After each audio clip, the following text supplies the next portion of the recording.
What is up, metal and heavy music fans? It's Flight of Icarus again with MetalTrenches.com, and these are my favorite metal albums of April 2021.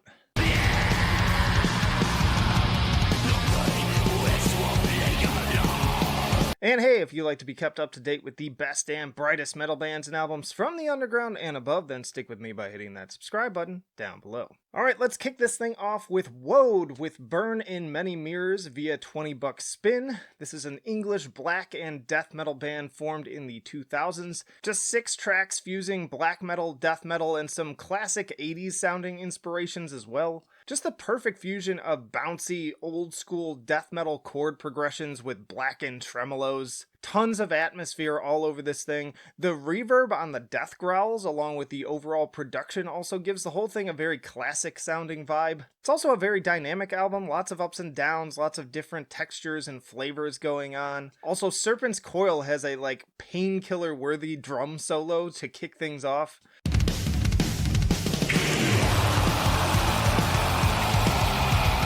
Before going right into some scathing blackened tremolos. Just tons of great moments like that. Also some highly infectious heavy metal inspired riffs on this one, tribulation-esque attitude in certain areas. It's got it all. Plenty of stuff to entertain you here, whether you're a black metal fan, a black and death metal fan. I've always been kind of a fan of these guys from afar, but for me, I think this is their best album. And definitely an album of the year contender.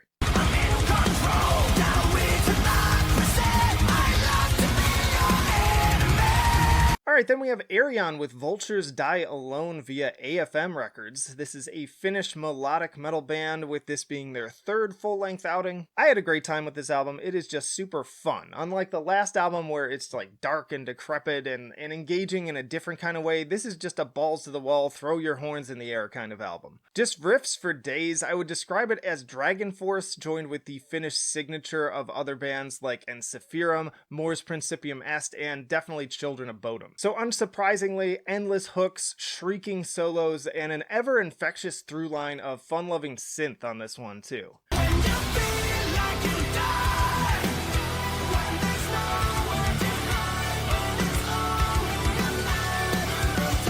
It's this perfect combination of fun, campy cheese and very proficient performances. Singles like I Love to Be Your Enemy are utterly anthemic. You cannot not sing along to that song. And that's not the only one either. Across the board, I had a great time with almost every single track on here. There's some different flavors too. There's some ballads as well that are still a very good time. Ultimately, Vultures Die Alone is the perfect gateway drug for people like myself who came up on melodic death metal and maybe haven't made a full jump to power and symphonic metal. Alright, then we have To the Grave with Epilogue via Unique Leader Records. This is a deathcore band out of Sydney, Australia. I wasn't originally going to include this on my favorites of the month list. I considered it to be one that I enjoyed quite a bit, but wouldn't count it among my top favorites. But I gotta tell you, this album would not leave my mind and would not leave me alone. I just kept going back to it and listening to it. It's actually a remix and remastered version of the tracks from their earlier album Global Warming, but now with 7 new songs as well. And it is just fucking heavy. There are some maniacal vocals in a lot of variety too. It reminds me a little bit of Infant Annihilator, that very phlegmy kind of delivery, but then also highs, lows, everything in between, breeze.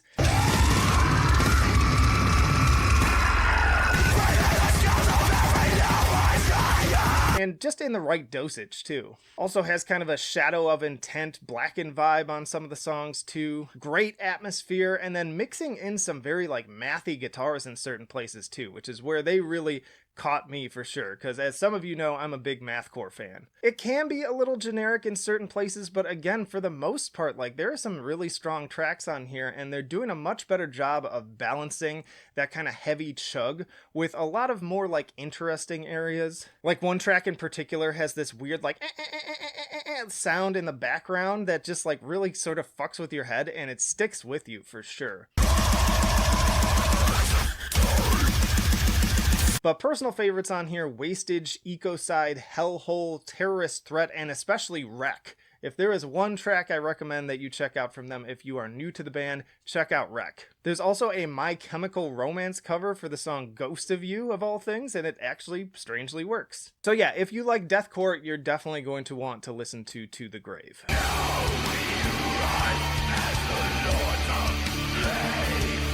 And then probably the most underground pick on this list, it's Akhenaten with the Emerald Tablets of Thoth via Satanath and Dark Temple Records. This is a Colorado blackened death metal duo that is steeped in mythology, mysticism, and melodies of ancient Egypt and Mesopotamia. So as expected from that description, heavy atmosphere all over this thing, like a lot of those very kind of Middle Eastern sounding melodies. Highly recommended for fans of things like Rotting Christ, Alnam Rude, Melachesh, and also Behemoth, kind of like mid-career Behemoth, I'm thinking. Lots of traditional instrumentation to back up the guitars and blackened vocals on this thing, with bells, singing bowls, throat singing, tribal drums, and sitar. Just captivating ancient melodies to just carry you through this entire journey. Some very infectious guitar grooves too to get your head really bobbing. And while the vocals are mostly on the harsher side, it sounds like an invocation more so than a song in many places. It sounds like we're conjuring up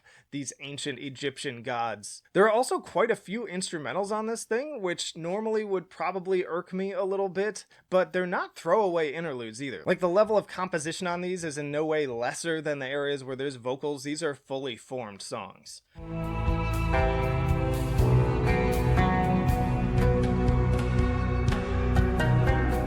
Ones that definitely really take you places too, and overall that's the main thing I have to say about this album, is it will take you places for sure.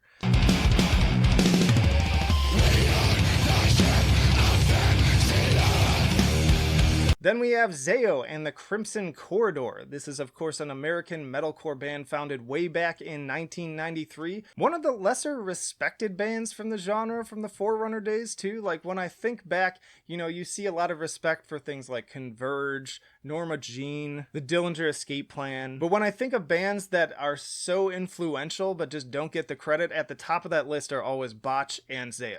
This is actually their 12th full album to date. And it's all about kind of the dark places that we go in our minds. The Crimson Corridor being kind of this metaphor for us sort of walking through this like mental cavity with these dark doors that we open and close and go through. As such, it has a very dark and ominous atmosphere. This is not a like fun time metalcore record. This is not for your average like As I Lay Dying fan or Periphery fan. There's no gent here. There's no like, you know, bang your head and smile kind of feel. This is more like dark, dreary, depressing stuff. Sometimes even getting a little doomy in certain areas. The more I thought about it too, after my full review, the more I was comparing it actually more so to like Barishi. But yeah, they maintain that classic raw 90s metalcore sound as if the last 2 decades never happened, which is pretty impressive.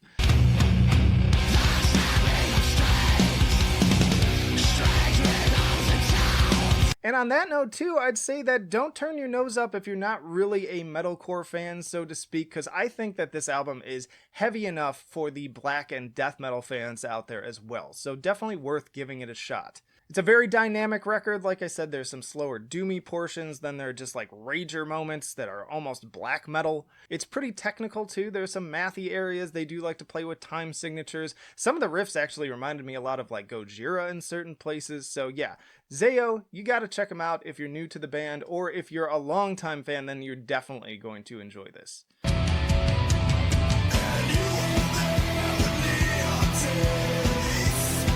Next up is The Lion's Daughter with Skin Show via Season of Mist. This is a St. Louis, Missouri band, and another one of my favorite albums of the month, potentially one that could end up being one of my favorites of the year. It's kind of a clear continuation of Future Cult if you have previously been listening to them, because originally they were just sort of a straight up sludge, kind of blackened sludge type band, lots of atmosphere, something I'd group in with like the Lord Mantis crowd. But on Future Cult, they shifted into this kind of more synth-oriented place where they were bringing in kind of like John Carpenter sound, or I describe this album in particular as leaning into that even further with this synth line that's like straight up from The Exorcist, but again joined by these driving, pounding drums and this gruff, scratchy howl. Each song kind of highlights a different instrument too, which is really fun as you're listening through the record as a whole. Sex Trap, for instance, is a really bass-driven track with this awesome groove that just like really gets you into it, like this. Then Curtains and Werewolf Hospital are more defined by these chuggy, heavy guitar lines.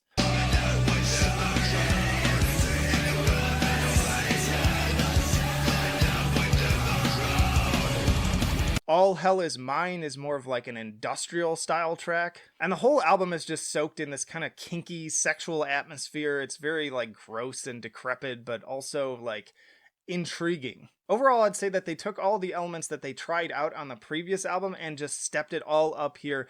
It is excellent. I had so much fun with it. I can't stop talking about it and I can't stop listening to it. I'd also say this would be like a good double feature with Emptiness's Vide. You should watch them back to back as a double feature and then hang yourself. Okay.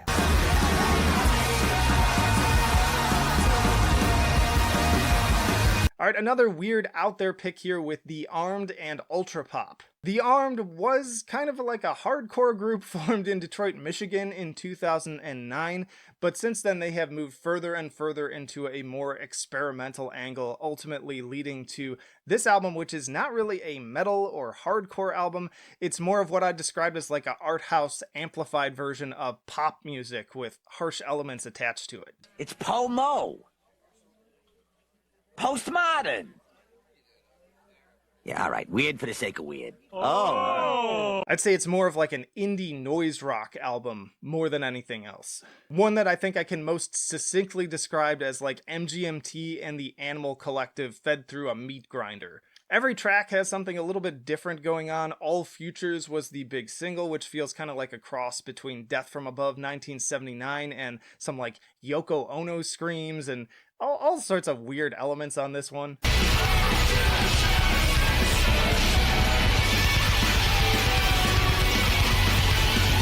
A Life So Wonderful got me thinking of like the Strokes in different places, but again with these harsher vocals too. I also really enjoy An Iteration. Average Death sounds like something that like the Smashing Pumpkins would have put on Machina 2. And then for those who are looking for their heavier side from the previous releases, you've also got Masunaga Vapors, Big Shell, Faith Medication, and Where Man Knows Want. These tracks are kind of like if you took the Pixies, Sonic Youth, and then Crystal Castles and you put them in a blender. It's this weird release where it's so left field yet very strangely familiar to me too, because I used to go to Lollapalooza every single year when I lived in Chicago, and those were often the bands that were playing the big stages. So similar to what I said also about the new Genghis Tron record, you definitely have to have the right expectations going into this. I predict that people are either going to love it or hate it. There's not going to be a lot of middle ground here.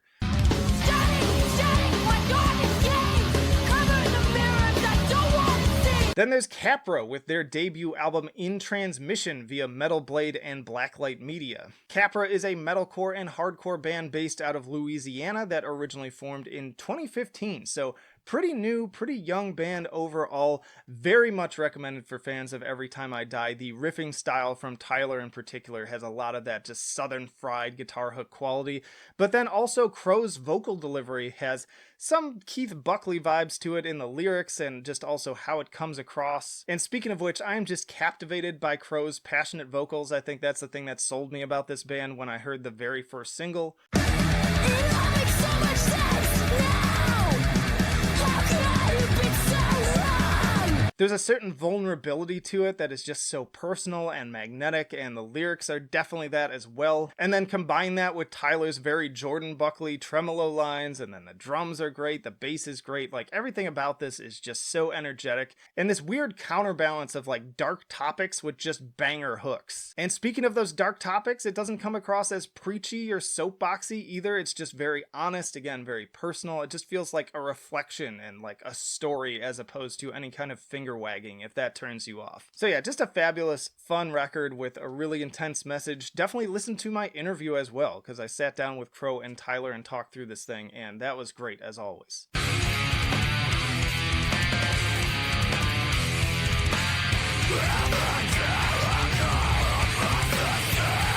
Alright then, bit of a surprise pick here with Bridgeburner with Disempath via Hibernation release. Bridgeburner is a sick New Zealand-based math and grind band that is equal parts kind of like Botch and Nazem. This group also features current and former members of Vassifor, Graves, Ulcerate, Hexus, and more. So as you might expect if you are familiar with any of those other bands, this is a very technical, kind of intense assault on the senses. On that note, it was actually born as a catharsis to channel illness and loathing into something tangible and real, as said by the band. And while I didn't cover this album in a full review like everything else pretty much on this list, I simply could not let the month end without paying tribute to what ended up being a surprise show stealer that seemed to come completely out of nowhere. I love this record. I was banging my head to it. It quickly just climbed the ranks. You gotta love the drumming in particular. For all of the maniacal guitars and demented vocals you can also enjoy here, it's really the work on the kit on songs like Flaying God's Children, like I played at the top there, that exemplified just how amazing Bridgeburner really is. And this is another album I think could turn heads across genres, but in particular if you love mathcore or other technical forms of metal, you cannot let this one pass you by.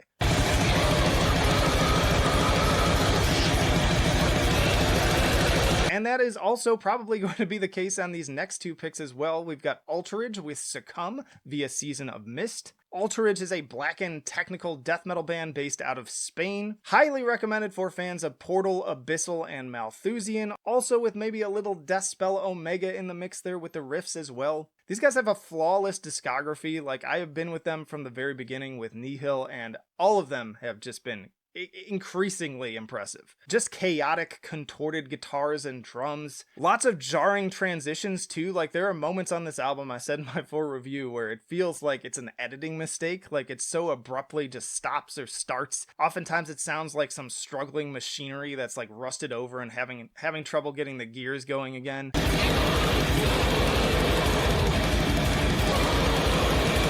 Then there's some slower moments too with tracks like Forja, Maneuver, and Watch Your Witness. All of these sound like big and lumbering, like big monsters. The doomy, quieter parts also really showcase the infinite reverb of the pounding drums. But fast or slow, the entire album just sounds absolutely apocalyptic. Like, this is definitely some more end times music. And then they close this one out with a 21-minute Death Doom song, which is the longest track, as far as I'm aware, that they've ever done so far. It's called Devorador de Mundos, which translates to Devourer of Worlds. So I think you can kind of infer what to expect from this thing.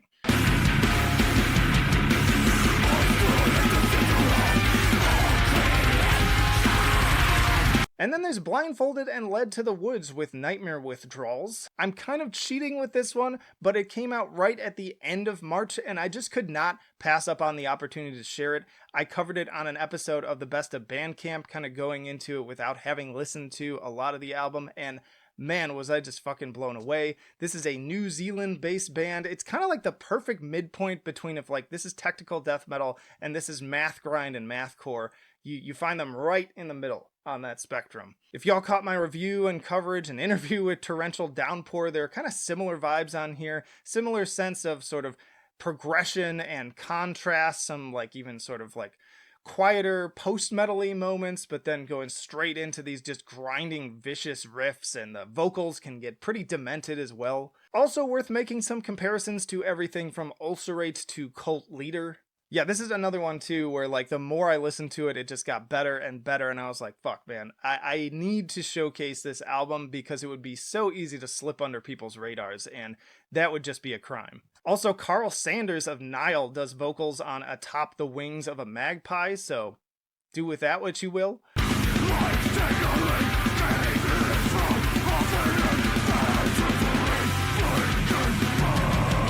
Ultimately, just a brilliant album. Please do not sleep on it. Definitely go check it out and tell other people about it as well.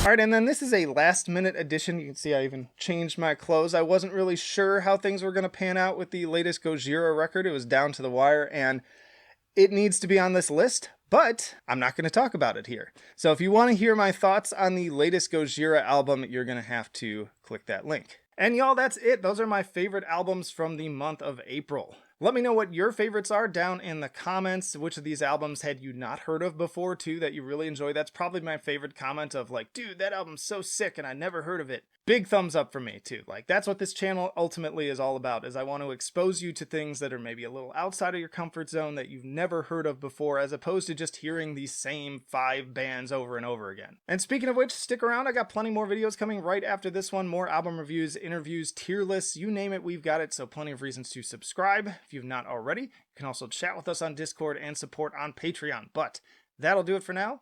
Flight of Icarus signing off. I will see you in the trenches.